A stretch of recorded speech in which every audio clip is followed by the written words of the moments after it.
Hey everyone, I'm Amber. Welcome back to my channel. Today we're talking about great heat, a solar term that makes you sweat. Just hearing its name, its English name is straightforward, great heat or major heat. Why I call it that? Because this is truly the hottest time of the year when the sun's energy reaches its peak. Ancient Chinese described it like being steamed buns inside a giant steamer. But despite the heat, Chinese people have gathered thousands of years of wisdom on how to live with great heat. First, why does great heat exist? What purpose does it serve? Over 2,000 years ago, farmers living across China observed that around late July each year, the weather becomes intensely hot with abundant rain. This is a golden period for crops. Rice is busy forming its grains. Cotton is developing its bolls, both needing ample sunlight and warmth. An ancient farming proverb says, "Rain during minor heat is like silver. Rain during great heat is like gold." This means rain during minor heat is precious as silver, but rain during great heat is as valuable as gold. Without rain now, severe drought may occur, harming crops. So great heat acts like nature's alarm clock for farmers, reminding them the hottest time has arrived. They must focus on drought prevention and protecting seedlings, while also using the hot, humid conditions to help crops thrive. Even more interestingly, ancient people divided great heat's 15 days into 3 smaller phases called sanhu, like 3 acts in nature's little play. Act 1 is rotting grass transforms into fireflies. Ancient people observed that in damp, sweltering conditions, many fireflies emerged near decaying water plants. They romantically imagined these beautiful fireflies might be transformed from rotting grass. Here's a charming story. During the Eastern Jin dynasty, a studious young man named Che Yin was too poor to afford lamp oil. During great heat, when fireflies were abundant, he had a clever idea. He caught many fireflies, placed them in a translucent white cloth bag, and used this glowing bag as a tiny lamp to study diligently at night. This is the reading by Firefly Light's story, inspiring generations to value hard work. Of course, we now know fireflies are insects, not transformed grass, but the ancient observation and imagination remain beautiful. Act 2 is damp earth under sultry heat. Rushu refers to that sticky, humid feeling. Now the air becomes very moist, clinging like it could be wrung out. The earth, soaked with moisture, turns soft and damp. Ancient people called this to run, meaning the soil is deeply saturated. This muggy weather is what we often call sauna days, making people feel quite uncomfortable. Act 3 is heavy rains often fall. This signals the end of great heat. Accumulated heat and humidity eventually trigger intense thunderstorms. Skies darken with thick clouds, lightning flashes, thunder rumbles, and downpours pour. These timely rains not only cool the heat-scorched earth, but also hint that summer's peak is ending. Cooler autumn is on its way. So heavy rains often fall as both a farewell to the scorching heat and a prelude to refreshing coolness. Such hot weather affects appetites, but Chinese deeply understand the wisdom that food is heaven. To beat the heat, we have unique eating traditions. In Fujian, especially Puchun, people practice eating lychees and eating mutton during great heat. They chill fresh, sweet lychees in cool well water, then pair them with a steaming bowl of mutton soup. Doesn't that sound unusual? Cold lychees with hot mutton soup like fire and ice together. Locals believe this is highly nourishing, saying, eating lychees during great heat surpasses eating ginseng. They consider lychees warming and mutton fortifying. Eating both at summer's peak replenishes energy and drives out cold from the body. Guangdong people's summer treasure is a dessert made from xiancao or immortal grass. A saying goes, eat immortal grass in great heat's 6th month. Live like an immortal, never aging. Immortal grass jelly looks dark. Cut into cubes and drizzled with honey or syrup. It tastes smooth, cool, and refreshing. This grass is actually a Chinese herb. Dried, boiled, and cooled, its juice solidifies into delicious jelly. During great heat, Taiwanese love eating pineapple called feng li, which carries lucky meaning. In the Hokkien language, feng li sounds like wong lei, symbolizing prosperity and good fortune.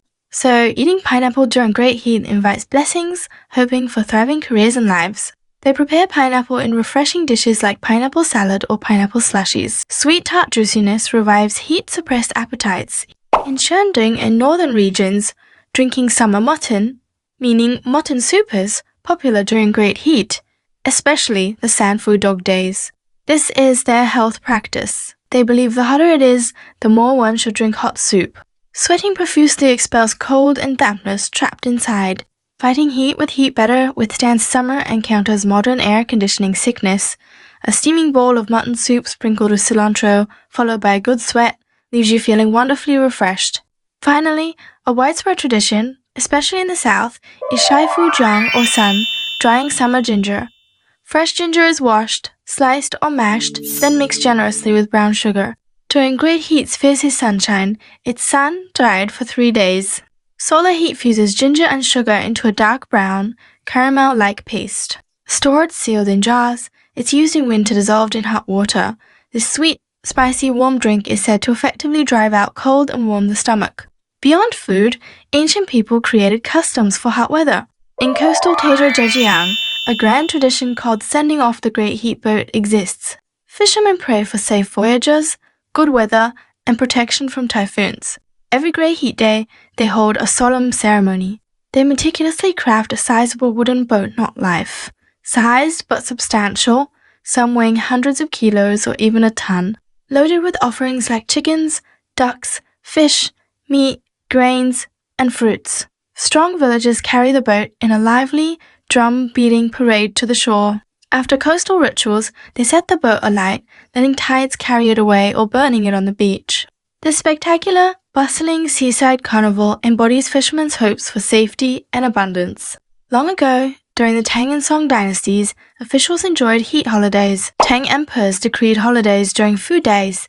The dog days, officials rested 1 day each during early, middle, and late Fu. Song dynasty perks were better.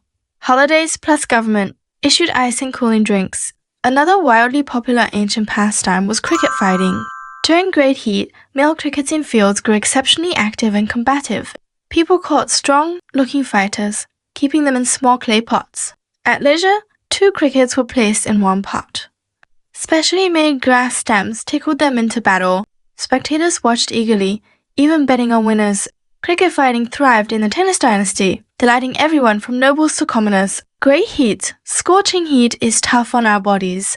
First common issue, excessive sweating causing weakness. Traditional Chinese medicine calls this key depletion and fluid damage. To cool down, pores open, sweat flows constantly. Sweat isn't just water, it contains essential electrolytes like sodium and potassium. Losing these makes you extremely thirsty. Drinking water doesn't quench it. You may feel flustered, weak, or shaky signs of severe fluid and energy loss. Second problem, heavy dampness trapping the spleen and stomach. Great heat brings high heat and humidity, summer dampness in TCM. This muggy environment makes the body feel heavy, skin sticky, and uncomfortable. Appetites vanish. Coating often turns thick, white, and greasy, like coconut flakes, sign of dampness, overwhelming, weak digestion. Third trouble, emotions flare easily. Sweltering heat makes people restless and irritable. Small things spark anger.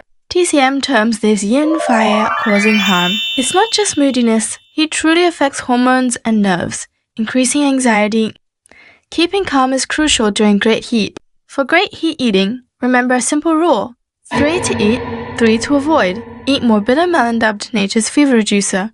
Though bitter, it excellently clears heat. Eaten cold, it's refreshing.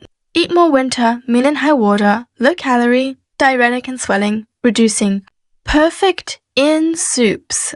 Eat more watermelons, sweet, juicy, the ultimate cooler. But avoid icy, cold. It harms digestion. Room temperature or slightly chilled is best. 3. Avoids. Skip very salty foods like chips, salted meats, or sausages. Oil salt depletes body fluids, worsening thirst. Avoid spicy foods and strong liquor. They're like lighting internal fires, increasing heat. Avoid greasy, hard to digest foods. They burden your digestion. Moreover, during great heat, napping may matter more than sweaty gym workouts. TCM emphasizes a short zaruju nap between 11 a.m. and 1 p.m. This brief rest lets your heart recharge, efficiently restoring energy. Even 20 minutes boosts afternoon alertness. Regarding bathing, many crave cold showers when hot. But sudden cold shocks pores shut, trapping heat and sweat inside, risking chills or colds. Best is warm water around 38 degrees Celsius, helps release heat, truly cooling you down. Your body needs care, so does your mind. Ancients said, A calm heart brings natural coolness. Try sitting by bamboo groves or lotus ponds on hot afternoons. Listen to bamboo leaves rustling. Watch lotuses swaying in the breeze. Tenshport Liu Yuxi wrote, "All flee summer heat like madmen. Only the Zen master stays indoors." Not that his room lacks heat, his calm heart cools his body. Song poet Yang Wenli captured this too. Deep in bamboo, dense with trees, where insects sing moments of coolness come, not always with the wind. Amid quiet bamboo, hearing insects chirp, you feel coolness without wind, coolness born from inner peace. When feeling irritable, try deep breaths or silently repeating calming words. Imagine cool, comfortable places to ease restlessness. Without great heats, heat grains won't swell. With ancient farming saying reveals great heat's truth, without its blazing heat, crops won't ripen fully. The fiercest sun is essential for the sweetest harvest. In English, summer's hottest stretch is often called dog days. This links to Sirius, a dazzling star, brightest in the night sky, part of Canis Major. Ancient Egyptians noticed it rising just before the sun during summer's peak. They believed this dog star combined with the sun doubled the heat. Greeks and Romans adopted this, naming the scorching period dog days. So East or Western ancients observed nature and understood seasons in their own ways. Great heat is summer's climax and autumn's turning point. Endure its fiercest heat and cool autumn waves ahead. Next up, the start of autumn. See you again in more comfortable seasons.